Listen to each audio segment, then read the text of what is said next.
সময় গড়িয়েছে ৫৫ বছর, বদলে গেছে রাস্তার মানচিত্র, পাল্টে গেছে কথা বলার ধরনও। তবে দৃশ্যপটের এই আমূল পরিবর্তনের মাঝেও আমাদের অস্তিত্বের আদি শিকড়টি আজও অপরিবর্তনীয়।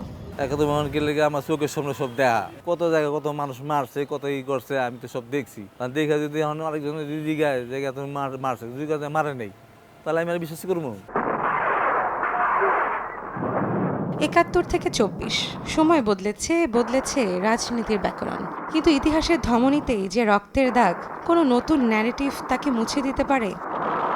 আমাদের দেশের ভূখণ্ড পেয়েছি আমরা ৭১-এর যুদ্ধের মাধ্যমে, সুতরাং সেটার প্রেক্ষাপটটা ভিন্ন। আর ২৪-এর প্রেক্ষাপটটা হলো সেটাকে যে গত ১৭ বছর যে ফ্যাসিস্ট সরকার যেটাকে অবরুদ্ধ করে রেখেছিল। চাই A1 SWR pipe and fittings, A1 engineers number 1 choice.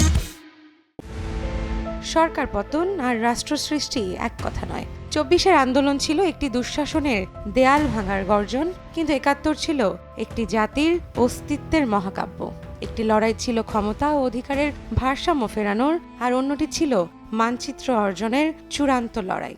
দুটি সংগ্রামই যার যার মহিমায় সমুজ্জ্বল। ২৪-কে মহিমান্বিত করতে গিয়ে ৭১-কে খাটো করার কোনো সুযোগ নেই। আমরা দীর্ঘ স্বৈর শাসন থেকে বেরিয়েছি, মানুষের অর্থনৈতিকভাবে শোষণ করা হয়েছে, সেখান থেকে ২৪ আমাদেরকে মুক্তি দিয়েছে। কিন্তু ২৪ ৭১-এর সাথে তুলনীয় এটা কখনোই হওয়া উচিত না, কারণ ৭১ আমাদেরকে প্রথম ভূখণ্ডগত স্বাধীনতা, ৭১ আমাদেরকে প্রথম একটা জায়গা দিয়েছে যেখানে আমরা দাঁড়িয়েছি।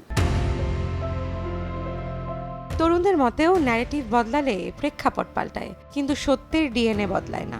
দেশের অস্তিত্বের প্রশ্নে সবার আগে ৭১।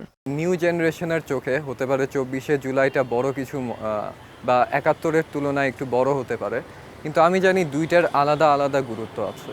৭১ আমাদেরকে দেশ দিয়েছে, ২৪-এর যেই জুলাই আন্দোলনটা হয়েছে সেটা হয়েছিল স্টুডেন্টদের ধারা। তো এটা আমাদেরকে নিজের দেশটা আবার নিজের হাতে আনতে সাহায্য করেছে।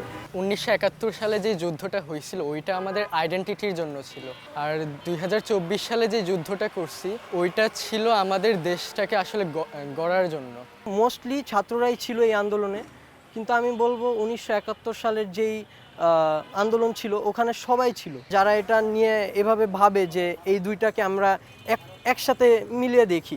আসলে এখানে কোনো স্কোপই নাই, দুইটার যেই দূরত্ব সেটা অপরিসীম। ইতিহাসের পাতায় অনেক কাটাছেঁড়া হয়েছে।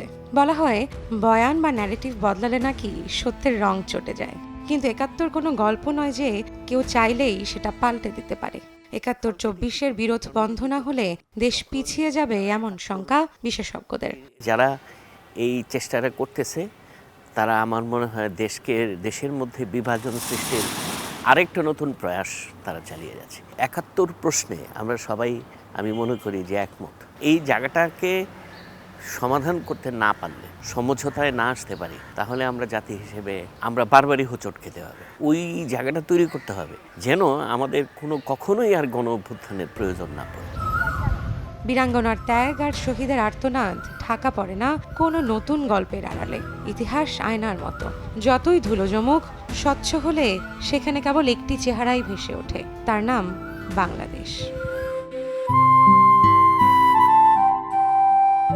৭১ থেকে ২৪ সময় বদলেছে, দৃষ্টিভঙ্গি পাল্টেছে, কিন্তু আমাদের শেকড় বদলায়নি।